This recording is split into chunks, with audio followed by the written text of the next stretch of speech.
have a very interesting episode today. Ro is going to just kind of take over on this one.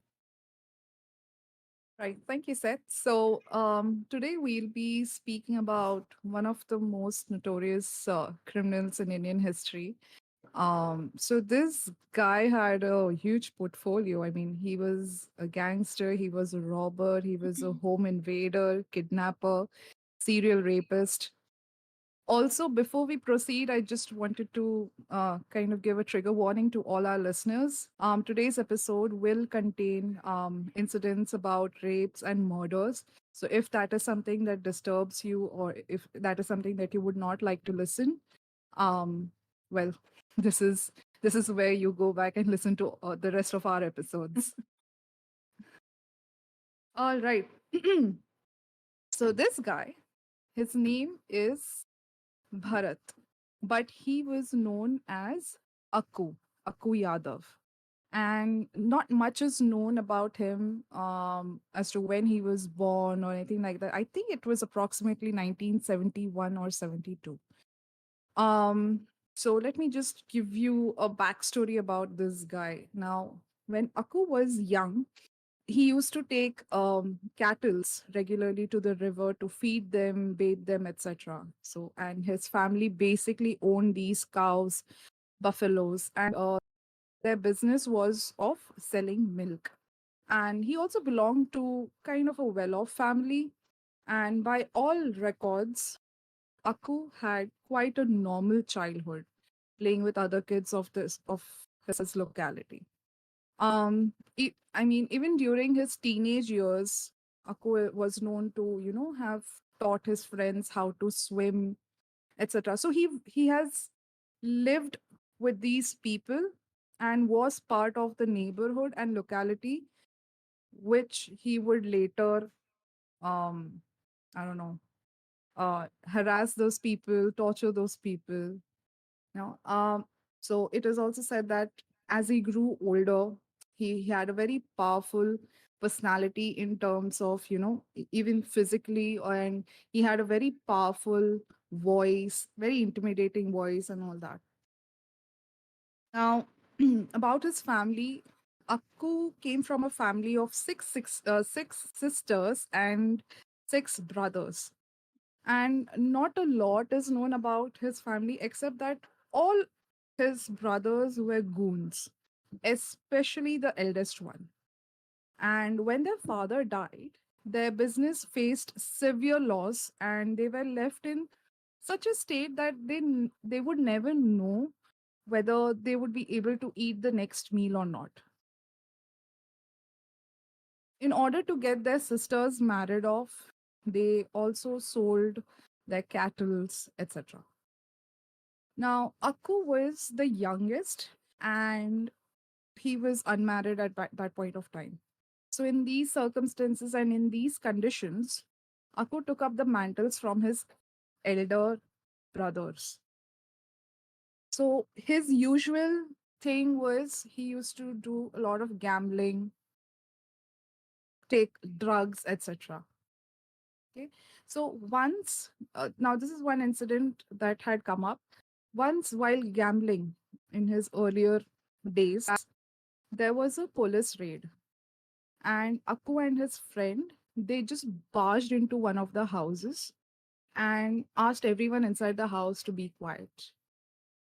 So the lady of the house knew Akku because he was born and raised there, right? So she asked jokingly, "Are you like hiding from the cops?" And he said yes. And he asked her to go and check outside if the cops have left. So now the lady claims that she stepped out to see if the cops have left, which they did. She came back in to confirm the same, and she saw Aku, kind of stealing a wristwatch that was there on the table. And she questioned him. He just threatened her to shut up because he needed the money. So there a lot of little incidents actually start. Um, in 1991, there was a new apartment that was being built nearby. So before I go into these stories, I just wanted to also give you kind of a background of what was this locality like, and so this was um, basically a neighborhood of slums. These were slum dwellers, right? Not they did not come from a economically so strong background. So you need to know about these people before we kind of go into his story as well. So yeah, like I was saying, there was this new apartment that was being constructed nearby, and Akku and his friends had gone there with an intent to steal anything they could lay their hands on, which they could sell for their drug money and gambling addiction. Over there, there was they found a couple sitting over there. I don't know why that couple was sitting in an under construction building, but they were there, unfortunately. And Aku's friends just went towards the guy to search for money, demanding for money. And Aku went towards the girl with the intent of, I don't know, maybe molesting her, raping her, whatever. The boy just grabbed the girl's hand and they ran from there. A complaint was filed in the police station, and Aku was charged with molestation. Um, but once in jail, instead of reforming or even feeling sorry for what he did, Aku actually became friends with the hardcore criminals that were there already. And these criminals, when they were released, they used to visit that neighborhood where Aku used to live. Any thoughts and comments till now? I So can just so I'm the just, guys that he met in jail were from his where he grew up. no, they were criminals who were already in jail. They made friends with Aku and they used to visit his locality because they were friends with him. Oh, okay. Okay. okay. I'm still stuck on this incident with the woman. You said that she didn't feel threatened as much as he was worried almost about him and checked on the cops. It's Yes. just, and as of course as she's turning her back, he's trying to steal from her. It's definitely odd. Just opportunistic, is that what it is? Yes. Yes. And apparently he was an excellent observer. Like, he was very smart, he had a very sharp mind, and he used to observe even the minutest details. So Hmm. I mean, he used that trait of him to keep the cops informed about the doings of everyone in that locality or neighborhood. So whenever he was out having fun with others, he used to stay alert and make others drink. That was his thought process. you know be alert, hear what others are saying when they are drunk, and then report it back and use So it he to was his a narc. advantage. He Yeah. was. Snitches get stitches, Yeah. which ironically became true in his case. Okay. Really, but yeah. So, And so was yeah, gambling mainly his vice, or like, because you said that he did drugs as well? I thought so. Like, if he yeah, stayed clear, gambling was his main Mhm. vice. okay, yeah, it just seems like you see that a lot with the people that like stay sober and watch everyone else. It's Mhm. interesting. Yeah, I don't know. I just I was gonna say if it's like a control thing. hmm Yes, yes. And eventually his fear grew among people so much so that women used to signal each other to hide, because he used to abuse them, use foul languages to address the women over there. He was almost sort of becoming a dictator, wanting the complete area to be to be silent, like pin drop silence, no cooking, no chit chatting.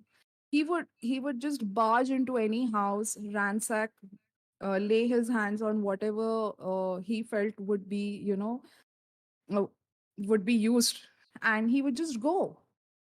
And Mm. there have been times that even funeral processions were halted because this guy and his friends were sitting on the middle of the road playing cards and basically the gambling trade. How old Because is he if at this point? 1991. He was born in 1971. So I guess 30. Yeah. And if anyone protests, him and his friends used to just thrash those people. So everyone was scared. And apparently during the period where he was there in this neighborhood, there were no weddings, there were no celebrations, and not sure if you guys are aware, but in India, we still have vendors on the street who sell fruits and vegetables Mm-hmm. that they grow. So the no vendors ever entered that locality because of his fear, because even people outside this neighborhood knew how he was. Forget the vendors, even the basic mode of transport, which is an auto rickshaw over here, even those people never used to come inside this area. In, like, 6 p.m., all doors closed, no noise, no cooking, whatever you need to do, it should be before 6 p.m. Mm-hmm. He's So terrorizing that neighborhood, he quite was, literally. he was. Now, is there Yes. just not enough law enforcement, or is it more of like they just kind of let it like be, like they're like that's a lawless area, like It was actually it was a combination of both. And like I said, maybe Akko was feeding some information to the cops which made him valuable to them, and Mm. they were kind of overlooking whatever he's doing over here. yeah, a little bit of corruption thrown in. Yeah. Yeah. Now, we have a lady entering the story. She was very important. Her name is Asha, and she was a resident of this slum area. This area is called Kasturba Nagar, and she was one of the few people that Akku was a little afraid of. Now, she was a very strong woman in the sense that she never used to shy away from helping people and calling Akku out for whenever he used to beat anyone or any of his wrongdoings. And she always used to help the poor. Her business was of selling alcohol, somewhere homemade, somewhere uh, whatever the stores sell. And her customers were obviously regulars, and also uh, some of them were hardcore criminals. And Akku, for some reason, in his mind, he used to treat Asha like a rival. He used to hate her. And Asha had um, a few friends who were kind of supportive of the thought process that Akku needs to go. And they basically formed a group, made a plan to murder him. It was Oh, to that extent. Now, okay, that took a turn. it did. Because by that time, Akku had become extremely powerful. Now, the plan was to make him drunk and then attack him. And the plan was almost successful. But remember what I told you at the beginning? Akku was a smart guy. He never used to get drunk. So he managed to escape. And no one knows how and where he hid. Um, but eventually, after a few days, when things calmed down, he came back. Akku had a close friend. His best friend, his name was Avinash, and he was a small time criminal. Um, and Avinash was someone who was so close that he even donated his blood to save Akku at one point of time. So they were that close. And Avinash was kind of a, you know, guy who used to talk to everyone, and he was generally like well liked in that locality. So Aku did not like that. He did not like that.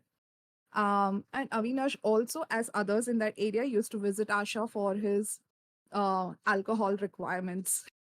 So Akku, I don't know why, but he fought with Avinash over this. Like he shouldn't be going to Asha. And it was the year, I think, 1997 by now. And one day they were just having this very heated argument. And Akku went home. He got a knife. He came back, and with one stab, he killed his best friend. Wow. Over a dispute of where he should buy his goods. By his goods and whom he should be talking to, Mm-hmm. or rather, not talking to. Right. Hmm. And this You'd was think if done you in were in broad your daylight. 30s. Oh, sorry. You'd No, think no, if you please. were in your 30s, you would, I don't know, that would be able to roll off your back pretty easy. Oh, you're going to tell me what to do? I'll stab you. Yeah. It's Anyway. like a Was weird, an insecure son of a bitch. Yeah. yeah. Mhm. The I mean, the territorial dispute and stuff like that. Like, I mean, that's it's almost like a gang story retold and Mhm. retold over and over again. But it's strange that yeah, he's like closing in on if he was born in the early '70s and it's '97 now. Yeah, he's closing in on 30, and now the Yeah. violence is escalating. Like he's always been, that's almost like serial killer territory where they don't actually explode until they're later in life. Mhm. Like they do, early, I guess, trivial crimes. I won't say trivial, but like early, breaking and entering Not as things bad like as that. murder. Exactly, and Yeah. then they just like somehow explode into like all of a sudden they're in their 30s and they're like mid 30s, and then now they're just like on a spree killing kind of thing. So Mhm. Hmm. Now, did he interesting. think that his best friend was trying to plot against him, or is this Maybe, that kind of story? maybe, definitely. Because now, since Asha had already tried to murder him, I'm Mhm. sure he would be in that paranoia that everyone's out to get him, including his best friend, because his best friend refused to listen to him. Like, that would be quite childish, right? I mean, you're not in kindergarten, you're 30-plus-year-old grown ass men, and you can't be going around saying, hey, you don't talk to that lady. I mean, You're not Mhm. my who dad. listen? Well, you think also she would be an institution at this point. Like they have to coexist. Mhm. I mean, this is like an ecosystem. Like they're all existing together. So, I mean, that's how, like I said, even gangs in any modern city now kind of work. You just know where your territory is and you void certain things, but there's no way to not interact with each other. Exactly. There's just rules. There's just like kind of a professional. Mhm. That sounds crazy. Hmm. And the irony is that even Akku used to go to Asha to drink. Um, Oh, so I'm not sure what was his problem. odd. But yeah, this murder was committed in broad daylight, and he was arrested. But for Akku again, it was like living in a hostel with the inmates as his friends. He was making And connections, even more yes, connections. Yeah. yes. So I think that was one of the reasons, Lily, because you bring up a good point, because he was Mhm. eventually released in just 10 months for a murder. Wow. And how? That's a big question mark. Nobody knows. Mm. And after he came back, he just warned everyone not to talk to Asha, otherwise, they will also suffer the same fate. This was in 1997. In 1999, this was one summer night. Akku and his friends went to Asha's home, and they sent someone ahead and asked him to pretend to be thirsty and ask for water from her. And these cowards, they were standing in the side of the house.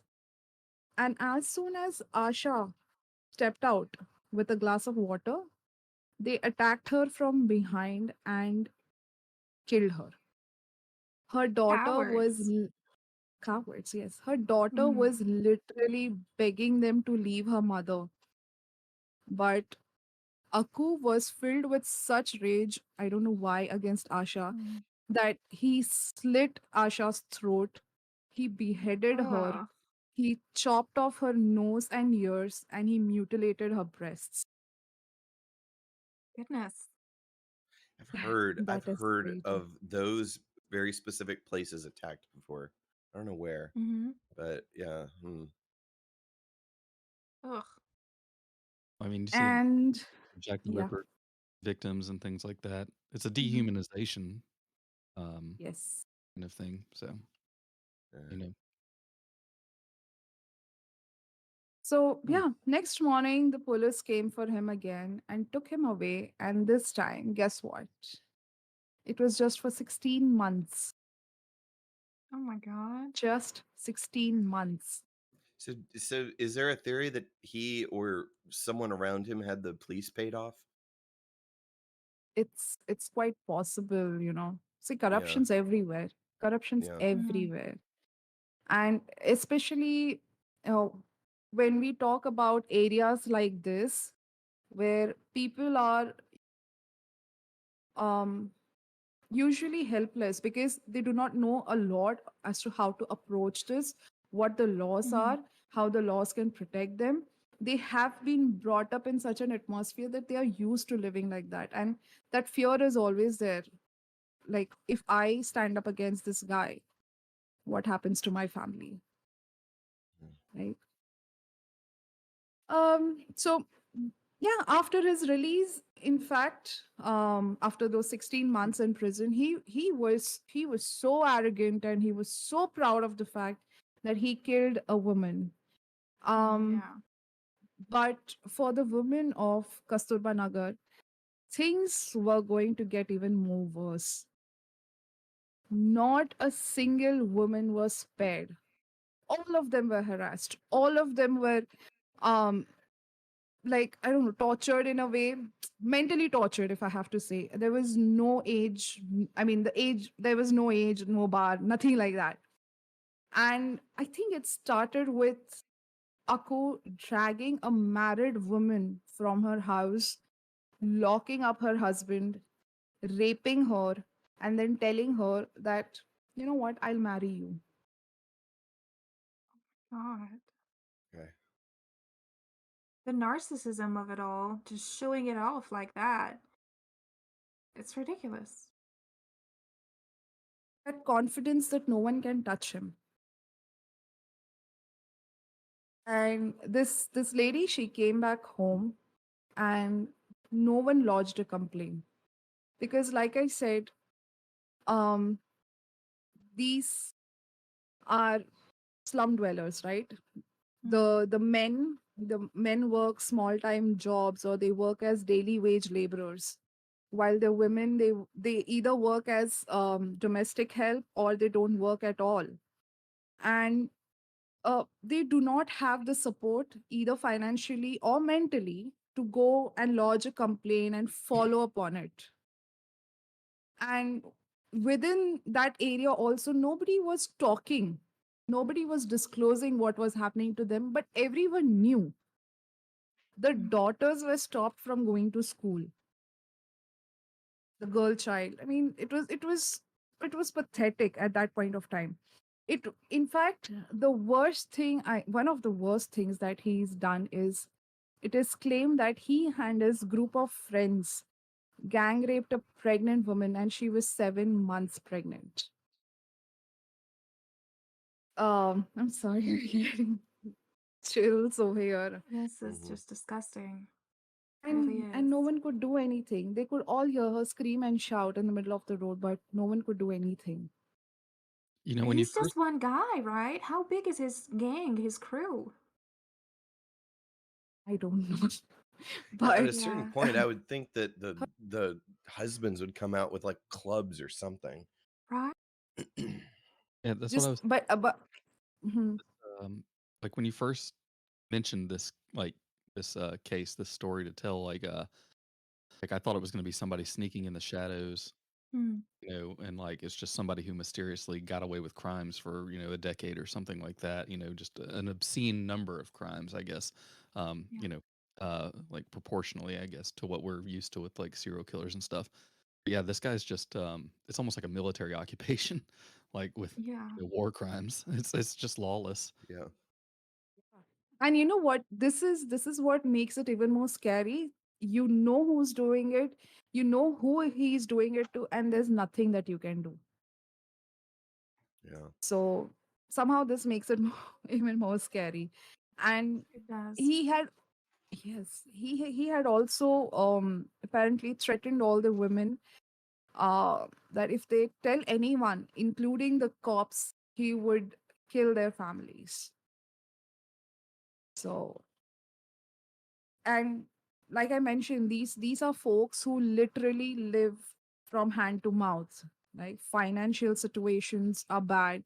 So and I know I'm reiterating, but like in their minds, it is, if for the husbands or the fathers or the brothers, in their mind, it is like, if I stand against him, what if he does something to my daughter, sister, wife, mother, right? Every So now it has become like, I would rather stay safe.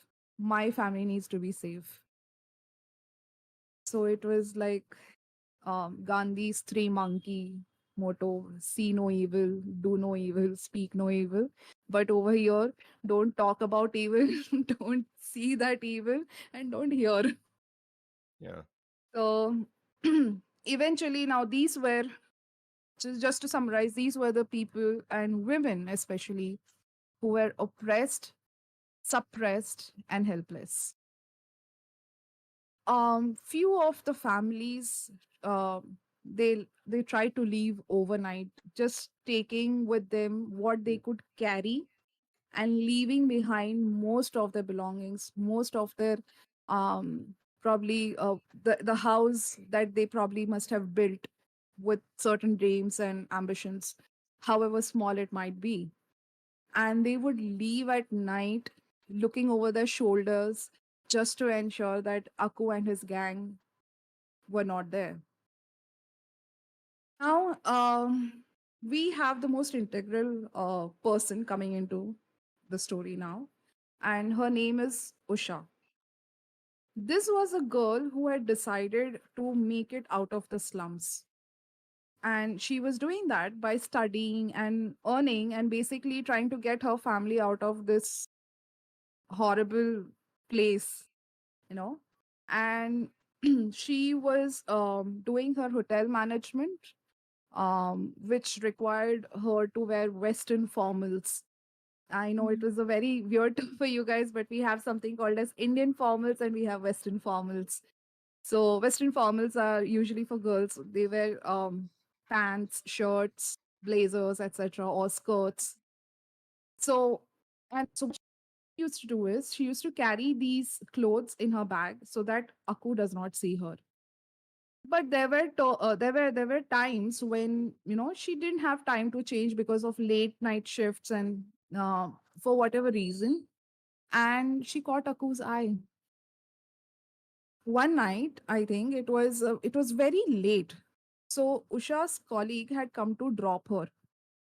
Now these houses have a lot of lanes and by lanes which require you to go by foot. I mean, there's only um you can only go by a vehicle only till a particular spot, and after that you have to walk inside. Now in one of the corners, Akwa and his friends were, as usual, playing cards.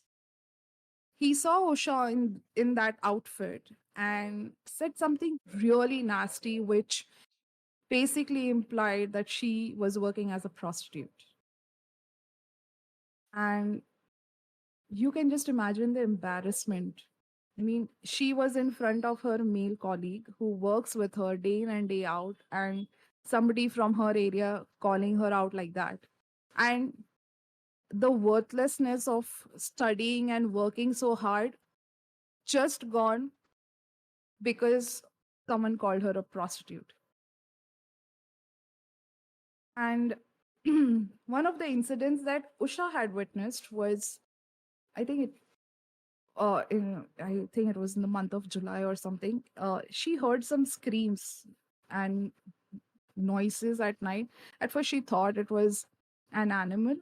Later, the noises continued, and she decided to check outside. She saw around 10 or 12 men standing outside the house opposite to her, and they were taking turns going in and out of the house. Hope you get the implication. Hmm. So Yeah, so Usha claims that she took that lady of the house to the police station to file a complaint, and they refused to file a complaint. In fact, Wow. she claims that, that one of the cops actually informed Akku about this, that she and that lady had come. And now, August, 1st August, Akku got his entire gang and covered the whole area around her house from all four sides. They had got acid as well to throw on her face. He disconnected their landline and he was shouting at her nasty things that he would make her walk naked, gang rape her, and chop her up just like he did with Asha. Now, Usha knew that there is no other way out. And she literally begged her family to go into the other room. And she could not think of anything else to do. She knew she had to save her family from him and somehow save herself as well. So it was a fight or flight situation. What she did was she unplugged the cooking gas cylinder. So over here, we do have cooking gas through through the metered connections and through gas pipelines and all that. But there are certain areas still in India where cooking gas is delivered by the government in these huge, heavy iron cylinders, which is then connected by a pipe to your stove and all that. So she unplugged that. She dragged it from the kitchen into the living room and she shouted from inside her house that I will strike a match and I don't care if I die, but I will ensure that you guys are dead too. I'll ensure that you guys burn. Now, hearing her scream like this from inside, somehow her neighbors finally found courage and stepped out. Maybe they finally realized that if a single girl can threaten Akku, where and they could see that Akku and his gang were visibly kind of disturbed, they were shaken, they had not their confidence was shaken. They had not really expected that Usha would would retaliate in such a way. So the people saw that little, you know, what's the word? Hope. I forgot. That yeah, that hope. They stepped outside the house and uh they started pelting him and his gang with stones, rods, whatever they could lay their hands on. But again, Akku ran and he escaped. He That son of escaped a gun. again. Slimy son of a bitch, he escaped Uh-huh. again. Now, people of this community, they decided to get together. And for the next 2 or 3 days, they just kept a watch to see if Akku returns. In fact, people who had left, remember I was telling about them, people who had left, even they came back and joined the search for Akku. On this happened on 1st August, right? On 4th August, um, some of the people in this locality had, connections, friends, friend of friend of friend of friend, us, which who was somehow a reporter, and those reporters called other reporters, and there was kind of a small press conference kind of a thing that was held. Um, because these folks have now claimed that even the police were not helping them. Mhm. But this press conference kind of backfired on them because the reporters were looking for the more spicier details, like who was raped, how many people were raped, and all those things without actually focusing on the main issue. So, and unfortunately, nothing was printed also in the newspaper the next day. Later, 6th August, Out of rage, pure rage, the residents demolished Akku's house because Nice. they didn't want him to come back and, hide in his own house. There was no safety net for Akku left in that locality anymore. Akku somehow got to know about this, and on 7th August, he went and he surrendered himself to the police. He Interesting. was playing smart. His plan was to stay in jail while everything calms down. As like protection. Yeah. Yes. Yes. Now you can tell me if this is right or not. I've heard in India that 22 rifles are legal, like small caliber rifles. I'm surprised at least one person in the community didn't have something Mm-hmm. to go Um, after them, especially since they're plaguing the women. So, yeah, a rifle. I mean, you can carry a gun if you have the legal permit and everything like that, Mm, but guns are costly. yeah. Guns are Mm, costly, and these people don't know whether they will get their next meal or not. yeah.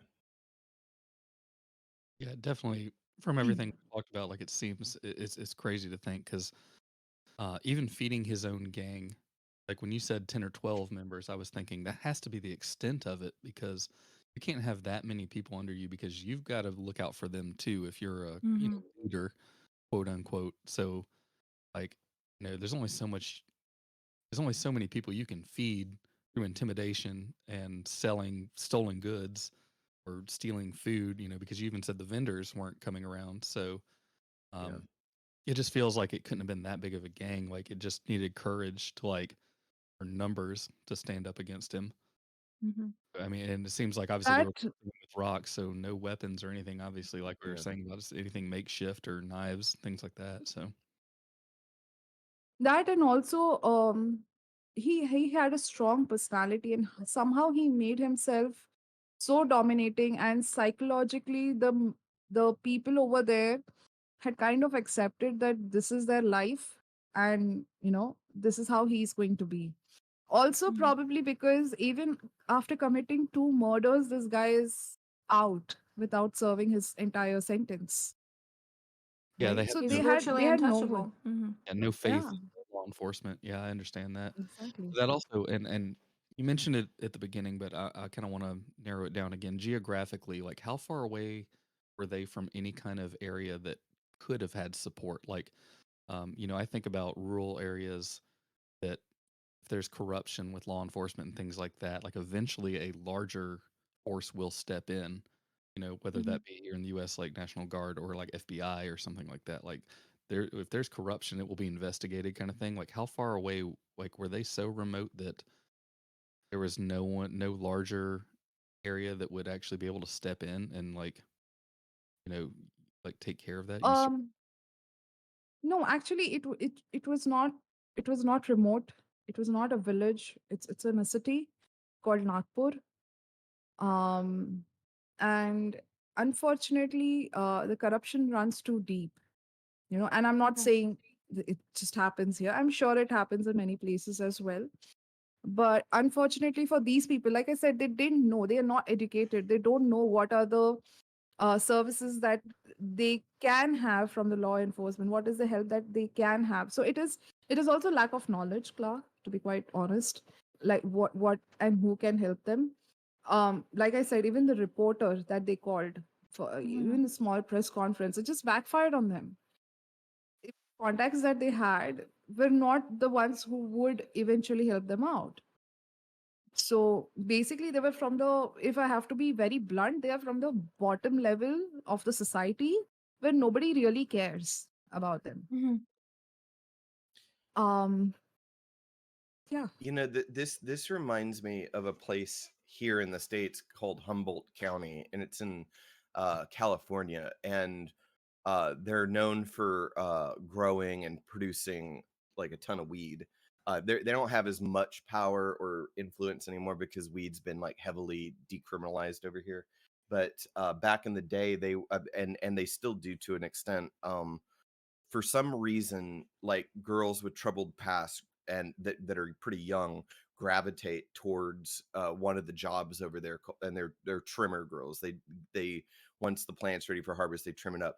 But the problem is, every now and then they go missing, and this particular area is pretty remote for California at least, and it's so bad that the police, whenever they are investigating something, have to get escorted in by armed guys that live in Humboldt County. Like, they don't just go in.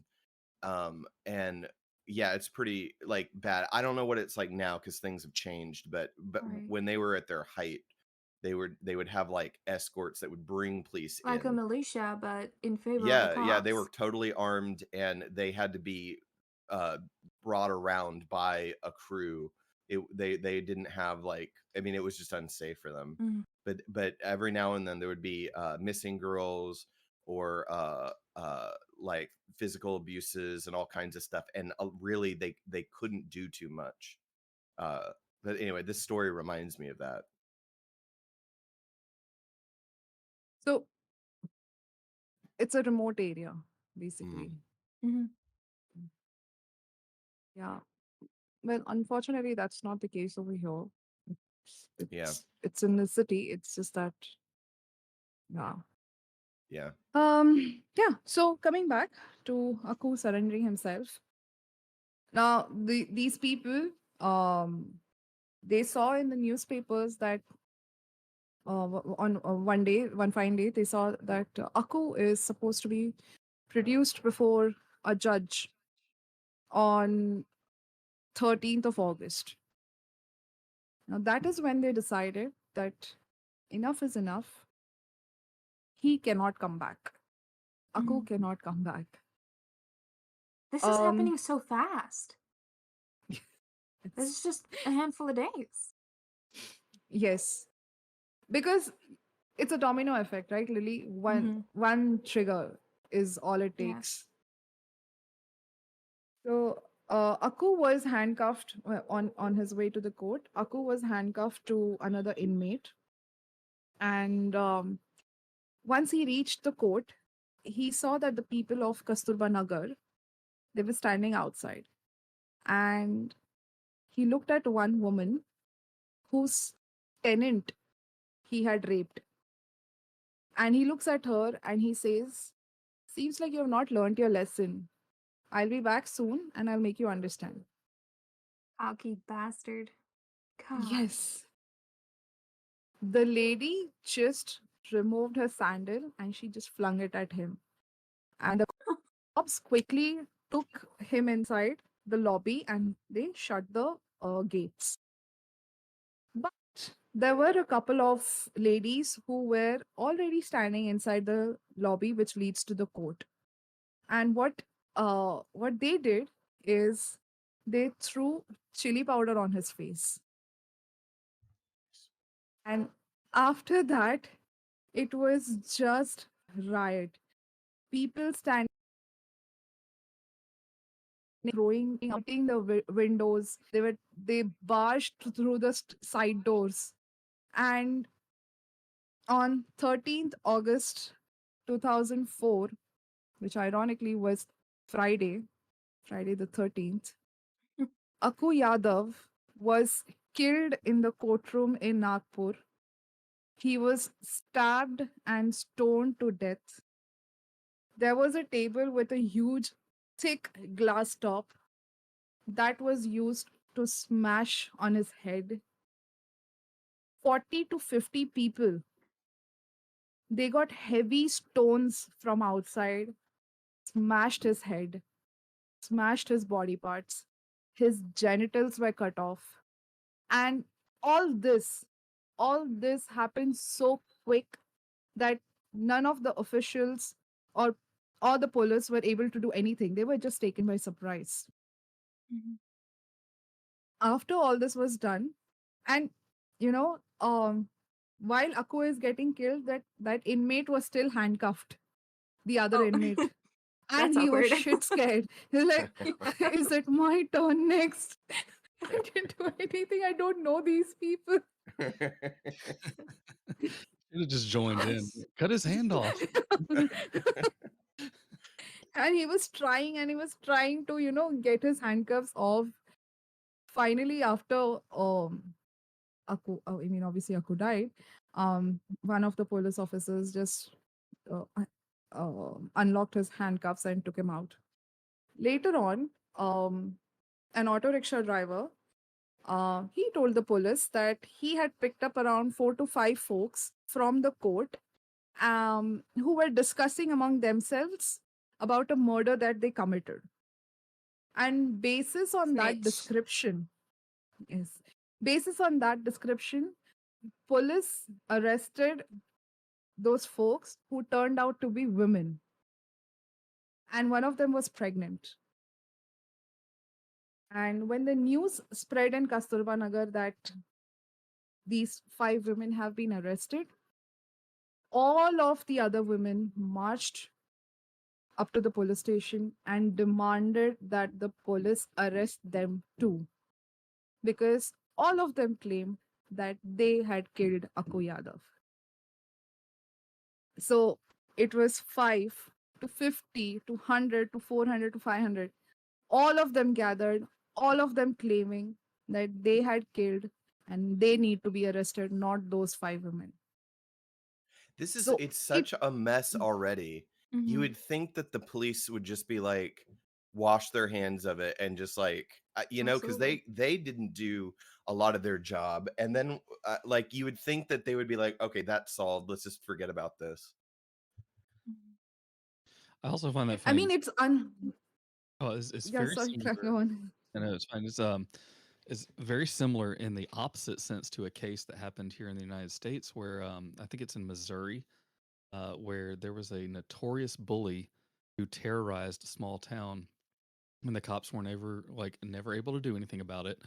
It wasn't because of corruption or anything. I guess he just like there wasn't anything to pin on him, but he was a notorious bully, and the entire town hated him. And one day he was killed, like murdered in the middle of town, like in the center of town, like by gunshot. And when the police came, the entire town didn't say anything. There were no witnesses because nobody was going to say anything because everybody wanted him dead. So therefore, they had no witnesses. They had nothing to pin on anybody. So it's like the opposite of that. This is a town coming together saying like, "Oh, we all did it." That way, you can't accuse one of us because we all had something. Like this was the Yeah. opposite of that, where the entire town just nobody Yeah. said anything. They Yeah. just like, Wow. Yeah, I mean, it's unbelievable how long the people suffered, how long, Yeah. especially the Mhm. women. So there was a fact finding committee that was appointed for this case. And they, after their research, obviously, they stated that this incident happened because of the failure on police's part to do their duty. Um, However, the women were still charged with murder.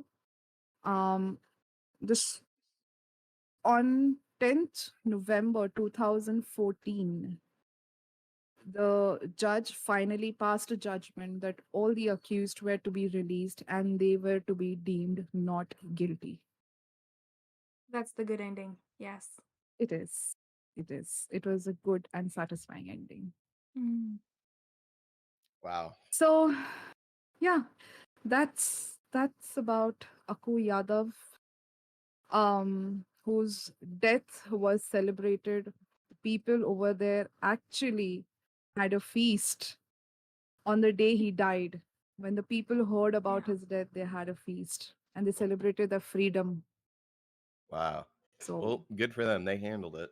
Mm-hmm. Wow. do they know what happened to his other like gang members, like his other little cronies? They just kind of disperse I've and just known about that, but I'm sure they were arrested eventually or they dispersed. I'm sure they wouldn't be back in this area No. unless they want to face a similar fate like Akku. Mm-hmm. Well, this also reminds me of like America's Wild West days. Like we had like small time gangs do very similar things. And it was like usually a small group of people, and the law enforcement wasn't big enough or wasn't going to do enough. and then they would just keep skipping towns in the West and hide out for a while, then come back. Um, hmm,